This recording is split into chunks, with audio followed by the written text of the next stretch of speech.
j'enregistre un peu. Non, ça va, j'enregistre comme ça. Ok, j'enregistre. Je vais mettre dessus. Aujourd'hui, dans la journée, le pasteur Aristide Mendoa sera là. Il va parler du tribunal céleste. C'est que j'ai mis le titre comme ça, mais je crois que je vais changer avant de me coucher.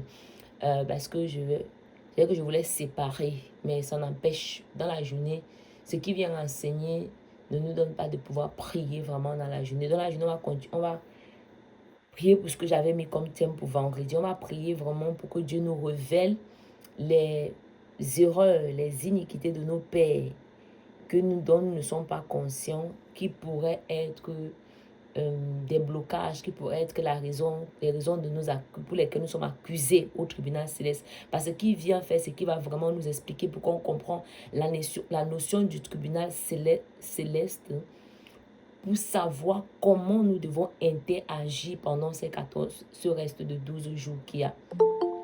Il vient vraiment nous expliquer ça, comment nous devons interagir. Il va mieux expliquer.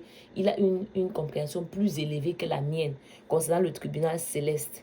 Et il va venir mieux nous expliquer ça. Donc, je préfère que pendant la journée, nous prions vraiment sur la deuxième phase, la repentance générationnelle, l'iniquité des pères. Dans la parole de Dieu, dans le livre de...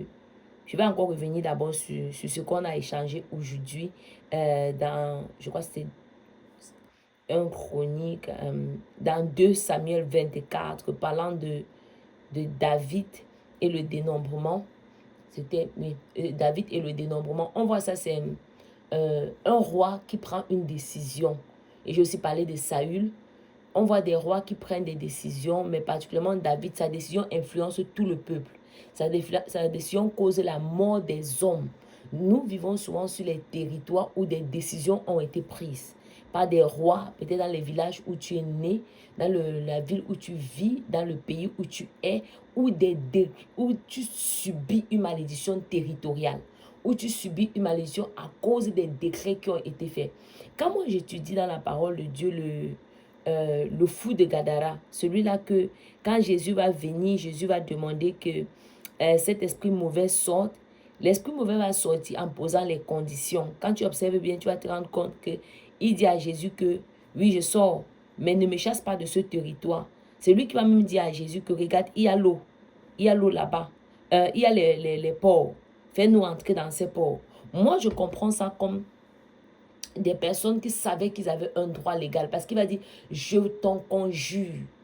Il fait appel à un droit légal, qu'ils ont. Ils disent d'abord qu'ils sont nombreux et ils font appel à un droit légal qu'ils ont d'être dans le territoire. Donc cet homme était manipulé par des démons qui avaient un droit légal dans le territoire. Parce que même Jésus n'avait pas le droit de les faire sortir de ce territoire-là. Jésus va leur accorder leur doléance. Ils ont ce droit-là. Peut-être, ça c'est ma compréhension à moi, peut-être même les personnes qui élevaient les pauvres avaient fait des transactions avec ces esprits-là pour avoir des richesses.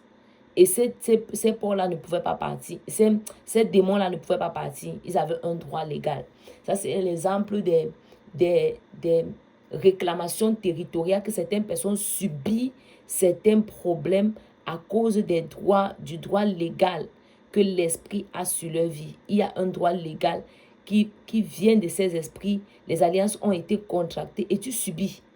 Tu subis à cause du droit légal.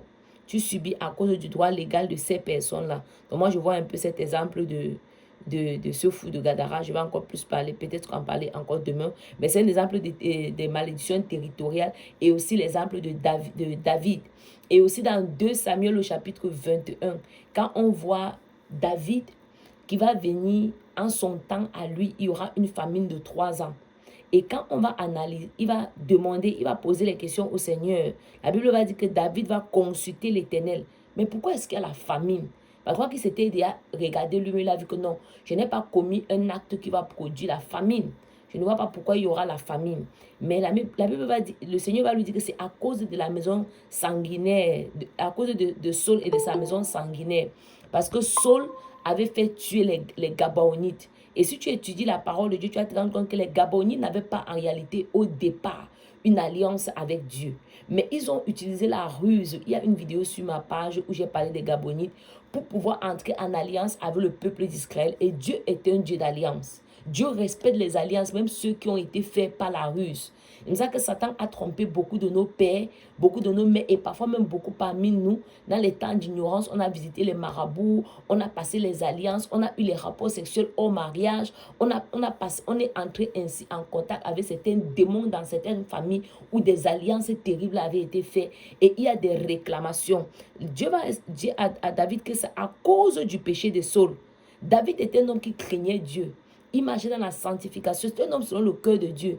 Mais au temps de Saul qui a commis le péché, il n'y avait pas la famine, la sécheresse de 3 ans. Mais c'est au temps de David. C'est comme une malédiction générationnelle. Quelqu'un commet un acte qui vient affecter ta vie à toi, affecter ta saison à toi, affecter ta destinée à toi. Donc c'est ce qu'on va faire durant cette journée. Comme j'ai tantôt dit, le pasteur ici va venir expliquer sur le tribunal céleste. Mais viens écouter ça, ça va nous aider pour la journée du jour qui suit. Focalise-toi sur prier pour demander pardon pour les iniquités de tes pères. Pour demander pardon pour les iniquités de tes pères. Tu peux utiliser pour ça, on va utiliser pour ça Deutéronome au chapitre 28, la partie des malédictions.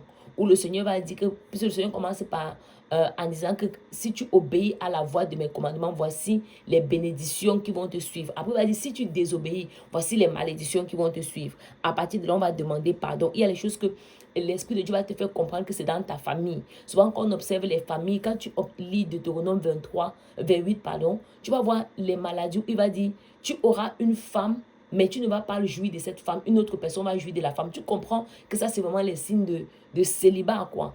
Et il va parler des maladies on va les maladies mentaux, c'est pas si on dit mentales, les maladies chroniques. Il va parler même des maladies dont il a frappé l'Égypte.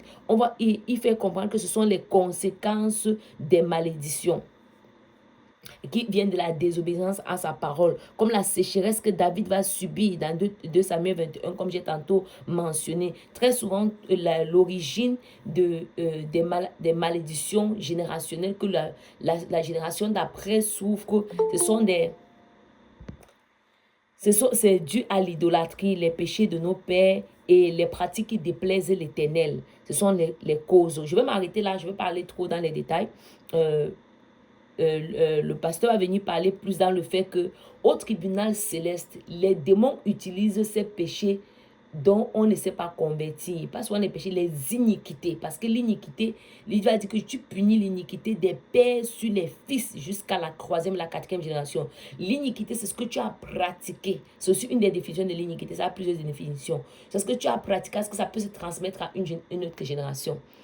Certains définissent ça aussi comme le corps du péché. Mais moi, je crois que le corps du péché a été crucifié à la croix.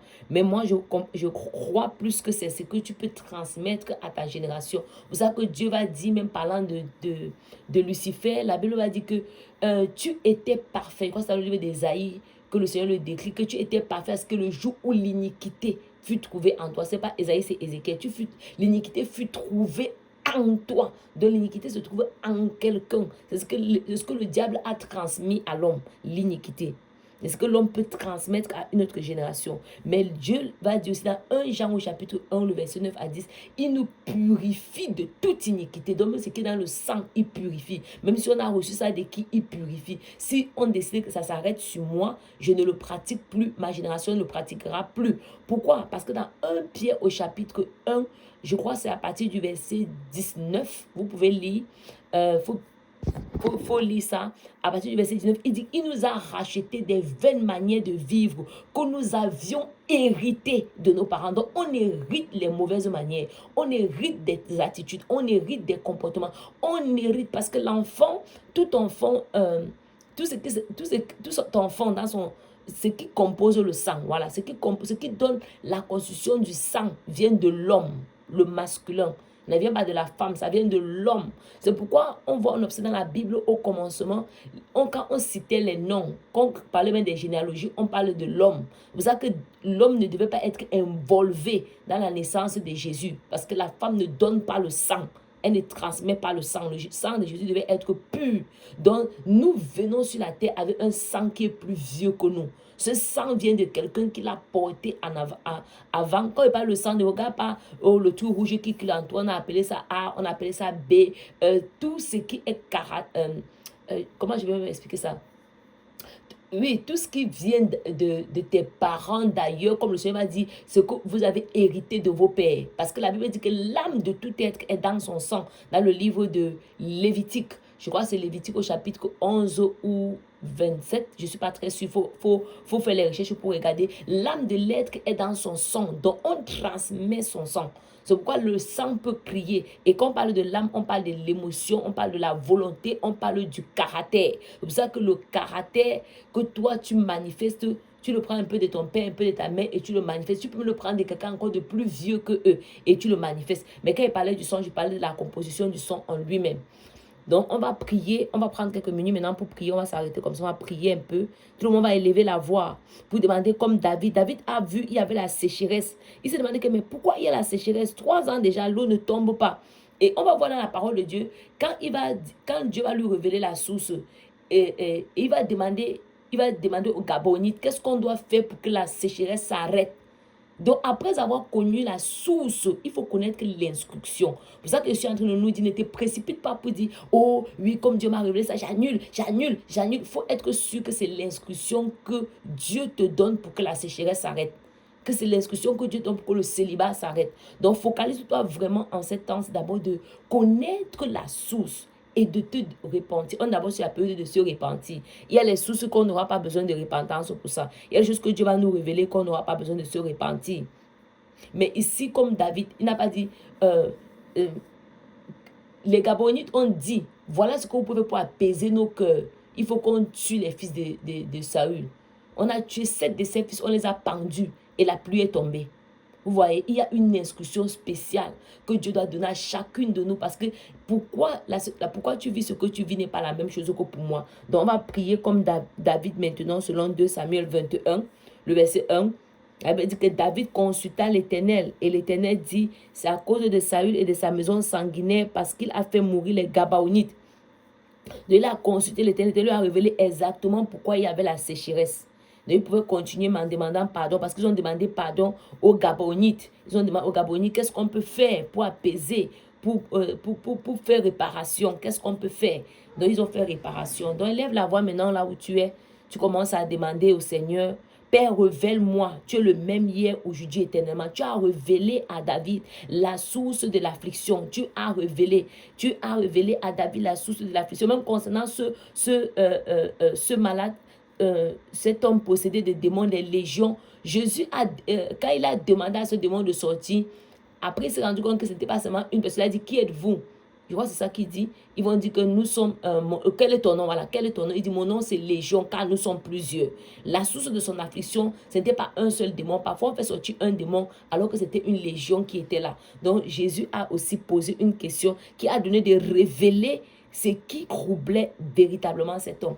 Donc, élevons la voix, on commence à prier. Élève la voix, tu commences à prier. Seigneur, tu es le même hier, aujourd'hui, éternellement. Je te bénis parce que toi, tu ne fais acception de personne. Merci parce que tu es le Dieu qui révèle ce qui est caché. Merci parce que tu es le Dieu qui révèle